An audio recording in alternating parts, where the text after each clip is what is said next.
How's it going guys? Welcome back to my channel. For today's video, pupunta tayo sa isa sa pinakamagandang falls dito sa Laguna. 3 to 4 hours away from Manila lang pala to guys.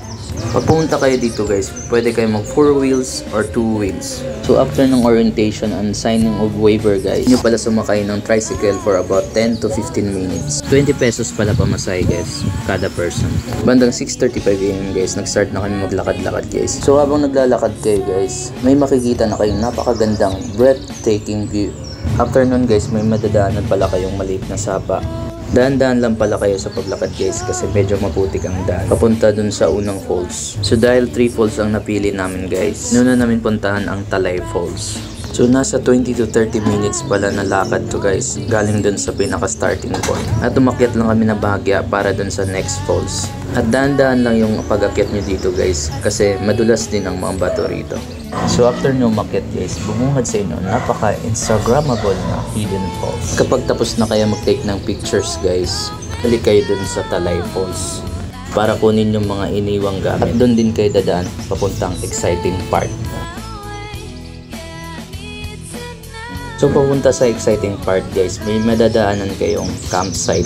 Aside taking pictures guys, dito lang kayo pwede maglabas ng sama ng loob kapag tinawag kayo ng kalikasan. Kasi dito lang may comfort room. Dahil medyo nakakapagod din yung maglakad ng 30 minutes guys, pwede rin kayo magpahinga dito sa campsite. So galing Talay Falls guys, mga 30 minutes din ang inyong lalakbayin papuntang Hulugan Falls. Mag-ingat pala kayo sa mga inaapakan nyo guys kasi merong mga kahoy dito na may mga higad.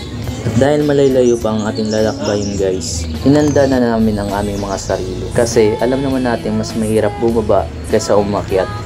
So dito banda guys, matatanaw nyo na yung sinasabi kong exciting part.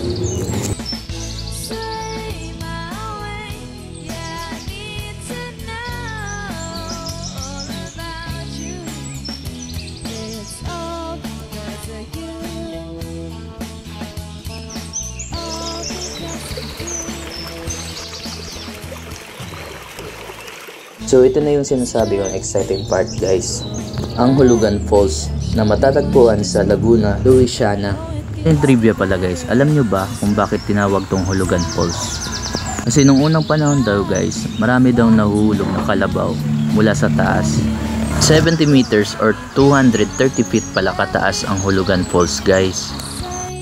So pwede rin pala kayo magdala dito ng pagkain guys, kailangan nyo lang ligpitin pagkatapos yung kumain. Pwede rin kayo dito mag-rent ng life vest guys, lalong-lalo na dun sa hindi marunong lumangoy. Nasa 50 or 70 pesos lang. Pero sa case ko naman guys, hindi na ako nag-rent. Kasi sabi ko dun sa tour guide, marunong naman ako lumangoy. Maganda pumunta dito guys pag tag-init guys, kasi sobrang lamig ng tubig guys. Medyo lubog nga lang yung tubig. Siguro dahil sa lakas ng agos ng tubig galing sa taas. Sobrang ganda talaga ng falls dito guys. Hindi nga lang ako tumagal sa paglublob sa tubig guys kasi napakalamig talaga ng tubig. Kasi sa nagustuhan ko dito guys ay itong Mala Jacuzzi Dead Pool.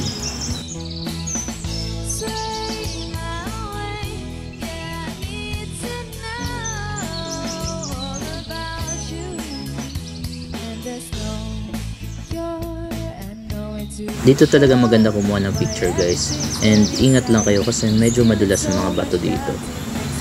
Yun guys, sa sobrang ganda ng falls na to, napagplanuhan namin ulit na bumalik dito, pero siguro baka mag DIY lang kami. Dito ko natatapos na ang video na to guys. Maraming salamat sa panonood, at kung gusto nyo pa ng mga ganitong video guys, follow for more. Stay safe and God bless. Peace.